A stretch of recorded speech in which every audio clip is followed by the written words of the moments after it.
ព្រះបាទសូអវរ្ម័នទី2គឺជាស្ដេចនៃអាណាចក្រខ្មែរដ៏មានឥទ្ធិពលខ្លាំងនៅសតវត្សទី12ព្រះអង្គបានឡើងគ្រងអាណាចក្រនៅប្រហែលឆ្នាំ1113គ្រិស្តសករាជនិងគ្រប់គ្រងរហូតដល់ឆ្នាំ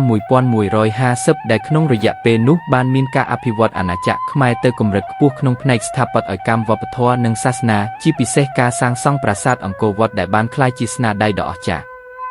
ជាមួយនៅលើពិភពលោកព្រះបាទសូអវរ្ម័នទី2ត្រូវបានគេស្គាល់ថាជាស្ដេចដែលមានបំណងធំធេងនិងស្មោះត្រង់ចំពោះសាសនាព្រះអង្គបានគ្រប់គ្រងអំណាចដោយការតស៊ូយ៉ាងខ្លាំងក្នុងការចាប់យករាជ្យដោយគេជឿថាព្រះអង្គបានផ្ដួលបដិសេធស្ដេចចាស់មួយចំនួនហើយបន្ទាប់មកទើបឡើងអង្គុយត្រួសត្រាយយ៉ាងផ្លូវការនៅលើសេរីសម្បត្តិអាណាចក្រខ្មែរការគ្រប់គ្រងរបស់ព្រះអង្គបានផ្លាស់ប្ដូរច្រើនលើរដ្ឋបាលកងទ័ពនិងសាសនារាជព្រះអង្គបានលើកស្ទួយសាសនាព្រហ្មញ្ញជាពិសេសជំនឿលើព្រះវិស្ណុដែលជាទេវតាដ៏មានអំណាចក្នុងត្រីមិត្តព្រះអង្គបានសម្រេចសាងសង់ប្រាសាទអង្គរវត្តដើម្បីជាការឧទ្ទិសជូនព្រះវិស្ណុនិងជាអនុស្សាវរីយ៍នៃសម័យអំណាចរបស់ខ្លួនប្រាសាទអង្គរវត្តគឺជាប្រាសាទដ៏ធំជាងគេនៅលើលោកបញ្ជាក់ពីសិល្បៈខ្មែរនៅកម្រិតខ្ពស់មានបណ្ដោយទំហំធំនិងការរៀបចំរចនាសម្ព័ន្ធយ៉ាងស៊ីជំពាក់ប្រាសាទនេះសាងសង់ដោយស្ពាន់ថ្មទាំងមូលរៀបជាជាន់ជាច្រើននិងមាន8ទ្វារបង្ហាញពីទ្រឹស្ដីនៃភូមិសាស្ត្រសាសនាព្រហ្មញ្ញព្រះអង្គបានកំណត់ឲ្យប្រាសាទអង្គរវត្តមុខទៅទិសលិចជាសញ្ញាសម្រាប់គោរពដល់ព្រះវិស្ណុហើយព្រមទាំងជាទីបញ្ចប់នៃជីវិតផងដែរពីព្រោះទិសលិចគេជឿថាជាទីនៃសេចក្តីស្លាប់ដោយសារតែសកម្ម